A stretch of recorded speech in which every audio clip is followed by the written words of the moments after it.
Segment and returning to our live event, the Lincoln Day dinner hosted by the Palm Beach Republican Party. Coming up to speak in just a few seconds will be Congressman Allen West, who represents West Palm Beach. Live from the Kravis Center for the Performing Arts, this is live coverage on C-SPAN. He has been shot at in Iraq.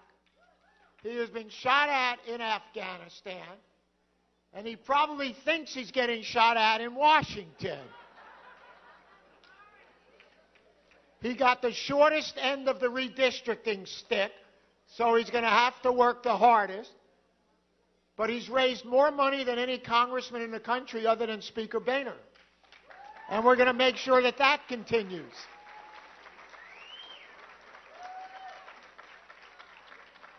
It is a high honor to have him in our county and for the many times that personally I have had the privilege of saying, ladies and gentlemen, Allen West.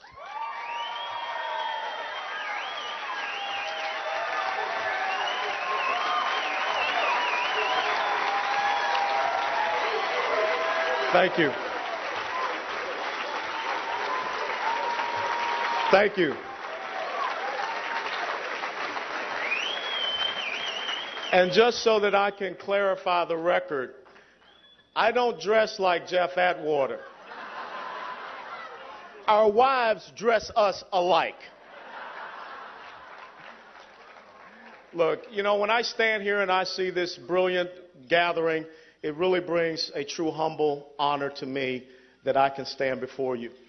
And when I think about the privilege that I have of taking off a camouflage uniform and still being able to serve this great nation and serve each and every one of you, I can tell you that each and every day that I wake up, it's a great day in the United States of America, and it's a great day for Angela and myself. You know, someone just came up to me while I was walking around, and they said, "What on earth did you do to the Huffington Post?" Because every single day they're writing about you, and you're just driving them absolutely apoplectic. But as I stand here today, you're looking at the #1 target for the entire Democrat Party of the United States of America. And I wear that as a badge of honor, ladies and gentlemen. But the question is, why would a first-term congressman, a person who has never been in politics in his entire life, be the #1 target for the Democrat Party? It's because I believe that you're looking at the embodiment of what Abraham Lincoln talked about, what Jeff Atwater just talked about, was freedom. Because the whole purpose for the Republican Party being established was freedom. It was the Emancipation Proclamation. It was the 13th, 14th, and 15th Amendments. It was all about individual freedom. That's why this party exists, and that's why we will continue to exist for years on end for this great nation. But really what you have to understand, it comes down to two different visions for this great nation, this great constitutional republic. It comes down to a vision that says America is about equality of opportunity. And what do I mean by saying it's about equality of opportunity? It means that a young man born in 1961 in the inner city of Atlanta, Georgia, can stand today and be the congressional representative of the highest per capita income zip code in the United States of America. That's what it means.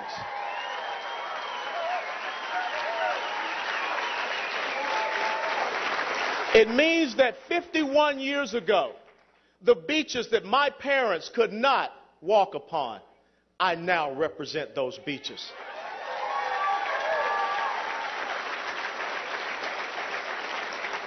Equality of opportunity that says no matter where you are born, no matter where you come from to these great shores that we call America, you're rewarded. You're given those chances. You're given the opportunities to succeed. You're given a ladder upon which you can climb to have whatever greatness that you wish. And the heart and true soul of the Republican Party and conservatives is that we understand that sometimes you're going to slip off of that ladder. But we will have a safety net there for you so that you can bounce back up and continue to climb. See, equality of opportunity leads to economic freedom. We've always stood for individual freedom, but we stand for economic freedom as well. But the other side does not believe as we do. They see the safety net as a hammock. And they don't believe in equality of opportunity. They believe in equality of achievement. They believe that they are the arbiters of fairness. They believe that when you look upon young Alan West in 1961, born in the inner city of Atlanta, Georgia, son, that's where you'll stay. But we'll give you just enough that you can maintain a decent standard of life. But there's a ceiling upon which that we will place above you. Because equality of achievement leads to economic dependency. And it leads to an enslavement. And that's why we need to understand the history of the Democrat Party. The history of the Democrat Party is all about slavery, secession, segregation, and today it's about socialism.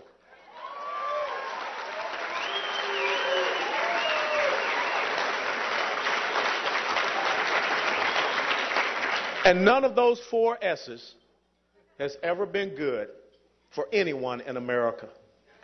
And that is why they cannot stand someone as myself or my wife Angela, whose father came here from Jamaica.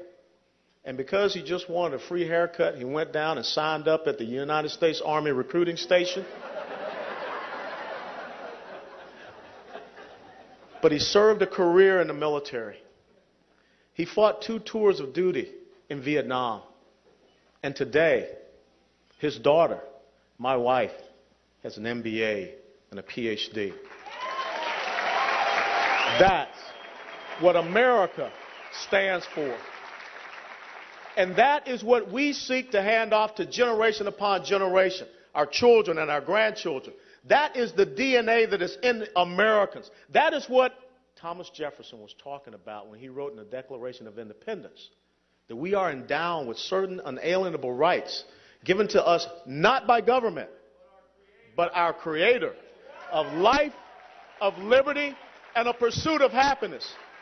But when you sit down at the State of the Union address, you see that President Obama believes that it's not a pursuit of happiness. He believes it's a guarantee of happiness.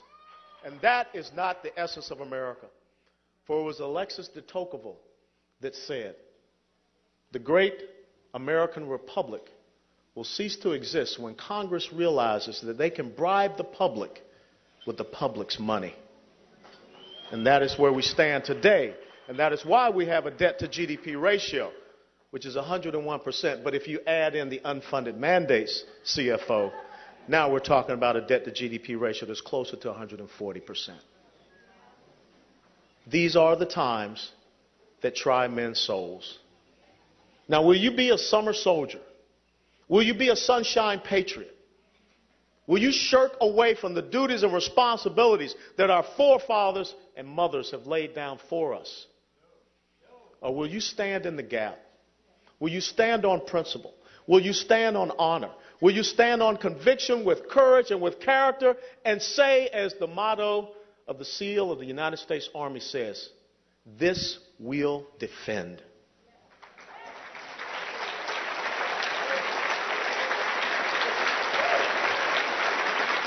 Ladies and gentlemen, it is a moral question that is occurring in America.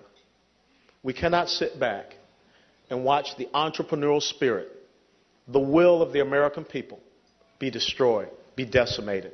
We cannot sit back and watch our great military force be destroyed and be decimated while there are countless amounts of enemies that are just waiting for that opportunity. The fact that we had the president of Iran, Mahmoud Ahmadinejad, 2 weeks ago, 90 miles away from Florida, but yet we're standing talking about how we're going to cut back on Army brigades, how we're going to bring the United States Marine Corps down to World War I levels. The United States Navy, the fewest amount of ships that they have ever had since World War I, 234. That's not how we defend this great nation. That's not how we show our allies that we're going to be there for them. That's not what Ronald Reagan talked about, peace through strength. And that's not why President Lincoln stood and made the decision that a house divided should fall. And he committed the manpower and the will of this nation to keep this union together. This is a battlefield that we must stand upon. And we need to let President Obama, Harry Reid, Nancy Pelosi, and my dear friend, the chairman of the Democrat National Committee, we need to let them know that Florida ain't on the table.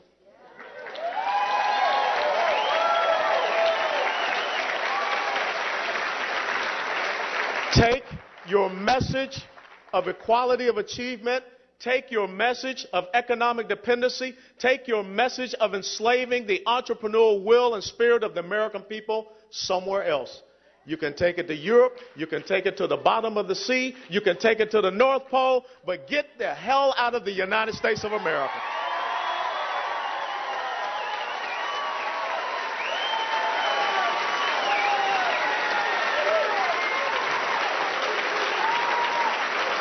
Yeah, I said hell.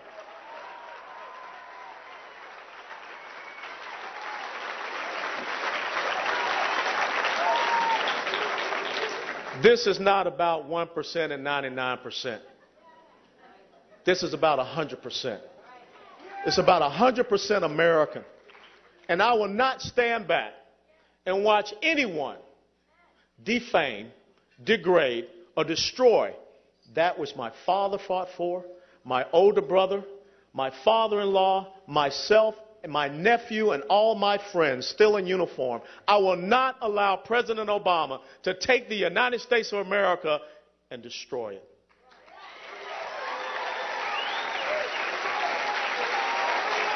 So, if that means I'm the #1 target for the Democrat Party, all I got to say is one thing. Bring it on, baby. So God bless you all. God bless America. And God bless the great state of Florida. And we're going to make sure that it stays red. Thank you.